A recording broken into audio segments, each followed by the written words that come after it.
बटेंगे तो कटेंगे। बांग्लादेश देख लो, पाकिस्तान देख लो, वहाँ देख लो, हम तो यूपी देख रहे हैं। काट भी बीजेपी रही और पीठ भी बीजेपी रही। किसी बच्चे के साथ जाति धर्म को देख करके बहुत सारी टिप्पणी कर दी जाती है। इस वजह से ऐसा नियम बना दिया गया कि SC ST OBC के साथ अगर ऐसा भेदभाव होता है तो सामान्य वर्ग को जो है उसका दंश झेलना पड़ेगा या फिर उसको भुगतान करना पड़ेगा। मेरे ऊपर जो है दलित एक्ट के मुकदमे लिखवा दिए गए। दुगनी सजा कम से कम झूठी रिपोर्ट कराने वाले को होनी चाहिए। तो ये कांग्रेस पार्टी का विरोध मतलब आपका मान लें या सिर्फ ये अशोक शर्मा जी का स्टेटमेंट है? नहीं, ये मेरा स्टेटमेंट। कांग्रेस पार्टी के लोग, आपके प्रदेश अध्यक्ष हो या कांग्रेस पार्टी के लोग तो कुछ बोल ही नहीं रहे हैं। राहुल गांधी भी कुछ नहीं कह रहे हैं कि हाँ ये खराब है कि अच्छा है।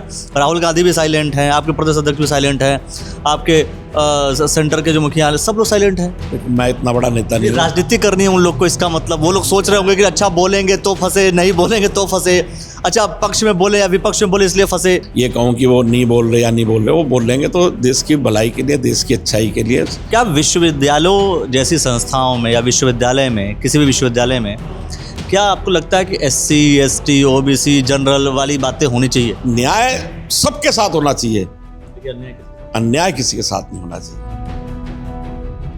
UGC को लेकर के बहुत से संगठन साफ तौर पर कोई पक्ष में कोई विपक्ष में खड़ा हो रहा है, लेकिन कांग्रेस पार्टी का स्टैंड क्या है? कांग्रेस पार्टी के नेता आखिर चाहते क्या हैं, क्या कुछ कहना चाहते हैं? यह बात अभी स्पष्ट तौर पर नहीं समझ में आ रही है। किसी ने कुछ कहा नहीं, ना ही उत्तराखंड के प्रदेश अध्यक्ष ने कुछ कहा, ना ही सेंटर में किसी ने कुछ कहा।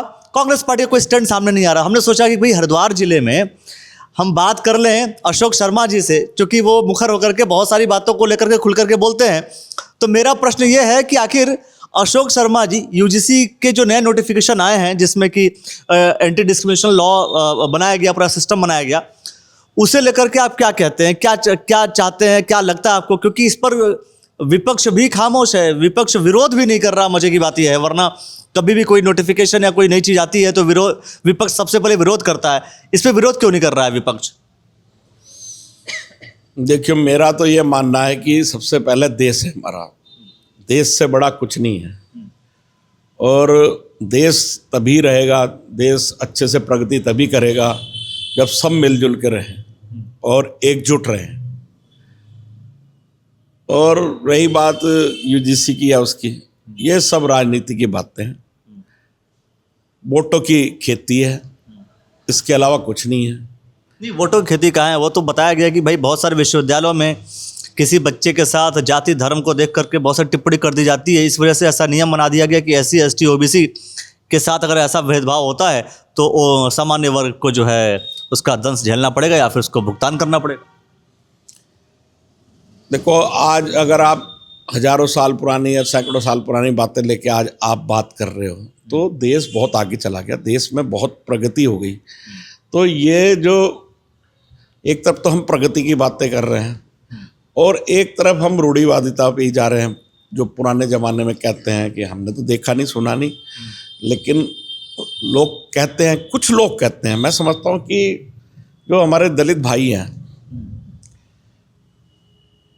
और पिछड़ों भी भाई हैं, जो भी दलितों के लिए मैं समझता हूँ खासकर ये जो होगा, लेकिन पिछड़ों को भी इसमें जोड़ दिया गया। तो मैं तो ये समझता हूँ कि दलित भाई भी हमारे बहुत ज़्यादा समझदार हैं और वो भी समझते हैं भाई क्यों, किस कारण से ये लाया जा रहा। लेकिन दलितों में भी कुछ राजनीतिक लोग कह लो या कुछ खास कह लो, जो है वही इस बिल को लाने से मैं समझता हूँ खुश होंगे। बच्चों में जो एकजुटता है, एक थाली में बैठ के खाते हैं, हम तो सब एक थाली में खा रहे हैं। और जितना जीवन मेरा 20-25 साल तो राजनीतिक रूप से जो है पदों पे ही, पार्षद के रूप से 2003 से, तो जब हम 2003 में पहली बार हम पार्षद बने तब भी हमारे एक दलित साथी थे, पार्षद थे, तो हम खाना पीना उठना बैठना हमारा एक ही साथ रहा, वो लगातार रहा। फिर खैर वो गुजर गए, अब उनका पुत्र है पार्षद। और अब एक और दूसरा साथी हमारा पिछले 7-8 साल से हम रात दिन मतलब रहते हैं। तो कभी हमने तो ऐसी भावना हमने देखी नहीं। तो मेरा सवाल ये है, क्या आप ये जो नोटिफिकेशन है, ये जो नियम बना, इस नियम के पक्ष में हैं या इस नियम के खिलाफ में हैं? नहीं, नियम बना, अगर नियम बनना चाहिए, नियम बनना चाहिए अच्छाई के लिए, नियम दुर्भावनाओं के लिए नहीं बनना चाहिए। नियम से कोई अच्छा संदेश जाए, समाज में एक समरसता है, तो वो तो होना चाहिए। लेकिन समाज में अगर किसी नियम से वैमनस्य बढ़ रहा या बच्चों में आपस में वैमनस्य बढ़ रहा, तो मैं समझता हूँ वो गलत है। और सबसे बड़ी बात, चलो हम मान भी लेते हैं कि जो है झूठे मुकदमे भी लिखे जाते हैं और सच्चे भी लिखे जाते हैं, तो कई बार साजिशें भी होती हैं कि यार जो है, और मैं तो खुद एक दो बार मेरे ऊपर ऐसा मामला आया, 2 बार मेरी ज़िंदगी में, राजनीतिक ज़िंदगी में ऐसे मामले आए कि मेरे ऊपर जो है दलित एक्ट के मुकदमे लिखवा दिए गए। और लिखवाने वाले कौन थे उसमें? वो तीसरे व्यक्ति थे, नेता थे, है ना। मतलब कोई नेता था जो आपके खिलाफ जो SC/ST का मुकदमा करवाया था किशोर के थ्रू? हाँ, करने वाला दलित था, लेकिन करवाने वाला जो है स्वर्ण था और जिम्मेदार पद पे था, आज भी है।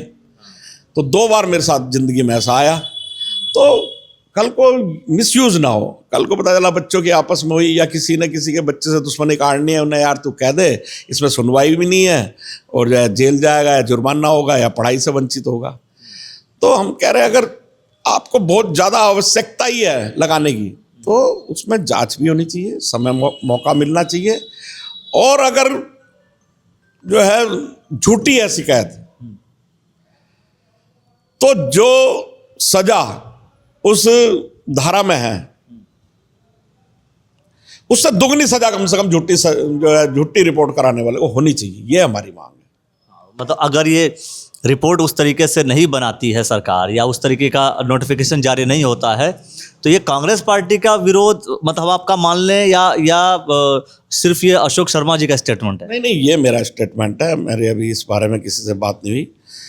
अगर आपको ये लगता है कि वास्तव में उत्पीड़न हो रहा, हम तो नहीं मानते, हो सकता कहीं 0.01% कहीं हो रहा हो, और हम मानते, अगर मान भी ले, चलो भाई बहुत जरूरी है, किसी ने मेरे ख्याल किसी दलित साथी ने UGC की डिमांड नहीं करी इस तरह के एक्टों की। ये तो मैं समझता हूँ कि जो कुछ षड्यंत्रकारी हैं, तोड़ फोड़ वाले हैं, जो हर जगह अपना हित देखते हैं, खेती देखते हैं वोटों की, ये उनकी कहीं ना कहीं जो है उनकी कुबुद्धि से निकला हुआ कोई नियम कानून। लेकिन ये तो सोचिए कि कांग्रेस पार्टी के लोग, आपके प्रदेश अध्यक्ष हो या कांग्रेस पार्टी के लोग तो कुछ बोल ही नहीं रहे हैं। राहुल गांधी भी कुछ नहीं कह रहे हैं कि हाँ ये खराब है कि अच्छा है। राहुल गांधी भी साइलेंट हैं, आपके प्रदेश अध्यक्ष भी साइलेंट हैं, आपके सेंटर के जो मुखिया हैं सब लोग साइलेंट हैं।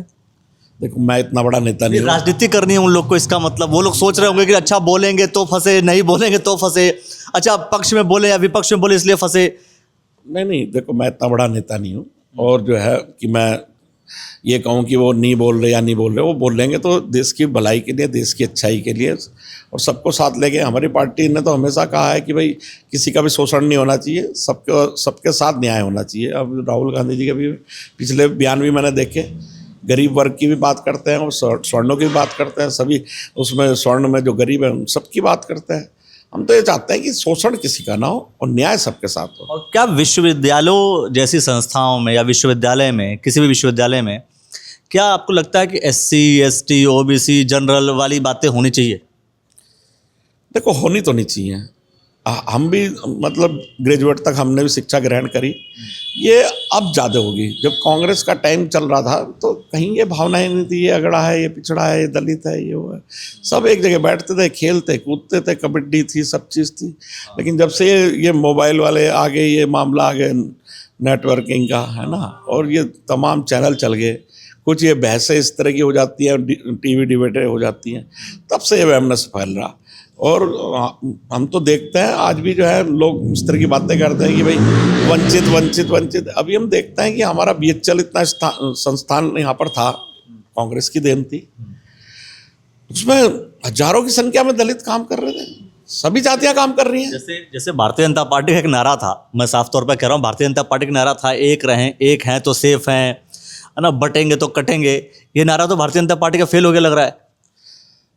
अब ये तो वाकई गंभीर चिंतन का विषय है। नारा तो योगी जी का ही था। सबसे ज्यादा वही बोलते थे, बटेंगे तो कटेंगे, बांग्लादेश देख लो, पाकिस्तान देख लो, वहाँ देख लो। हम तो यूपी देख रहे हैं, यूपी में ही पिटे जा रहे हैं। यूपी में आप देख लो कि कोई बट नहीं रहा, कोई कट नहीं रहा। कौन काट रहा? काट भी बीजेपी रही और पीट भी बीजेपी रही, और चोटी खींच खींच के पीट रही। तो भाई कोई मुसलमान थोड़ी उन पर हमला कर रहा, अखिलेश यादव की पार्टी थोड़ी हमला कर रही है। अब अखिलेश यादव जी को ही तो इंगित करके या कांग्रेस को इंगित करके ही तो बोलते थे ज़्यादा कि बटेंगे तो कटेंगे। लेकिन अब आप देख लो, अब ये तो प्रत्यक्ष को प्रमाण किया। और मैं तो अभी एक ये इस पे मोबाइल पे भी देख रहा था, तो हमारे पूर्व प्रधानमंत्री आदरणीय चंद्रशेखर जी का एक लोकसभा में बयान देख रहा था। तो उसमें वो कहते हैं कि जिन हाथों में शक्ति है राज तिलक देने की, जिन हाथों में शक्ति है राज तिलक देने की, उन हाथों में ही शक्ति है सर कलम कर देने की, गद्दी से उतार देने की। तो आप जिन लोगों ने आपको वोट दिया, जिन लोगों ने आपको जो है अपना सिरमौर माना, और जिन्होंने झोली भर भर के आपको दिया, तो मतलब आज कहीं ना कहीं वो भी सोच रहे हैं और परेशान हैं। बच्चे हैं बेचारे, जो है युवा है, माँ बाप है। देखो, गलत न्याय सबके साथ होना चाहिए, लेकिन अन्याय किसी के साथ नहीं होना चाहिए। तो बात बिल्कुल सही है कि भाई न्याय तो सबके साथ हो, लेकिन अन्याय किसी के साथ ना हो। कहीं ऐसा ना हो कि किसी बच्चे ने किसी बच्चे के ऊपर कुछ भी, किसी भी वजह से अचानक उसके ऊपर आरोप लगा दिया, फिर उस दूसरे बच्चे का पूरा करियर जो है ख़राब हो जाए। तो ऐसी अवस्था में भी सोचने की आवश्यकता है। देखना ये होगा कि जैसे तमाम सोशल मीडिया पर एक ट्रेंड चला हुआ है, यूजीसी रोल बैक, यूजीसी वापस लेकर के जाओ। क्या ये यूजीसी का जो नया ये नोटिफिकेशन आया है, क्या वास्तव में सरकार वापस लेती है, या सोचने वाली बात होगी, या इसको एज इट इज छोड़ देगी? लेकिन छोड़ेगी तो क्या सत्ता में रहेगी या नहीं रहेगी, यह भी सोचने वाली बात है। बहुत सारी बातों को लेकर के हम ऐसे खुल करके बात करते रहेंगे, और आप देखते रहिएगा द न्यूज़ अलर्ट को। बहुत बहुत शुक्रिया, बहुत बहुत धन्यवाद।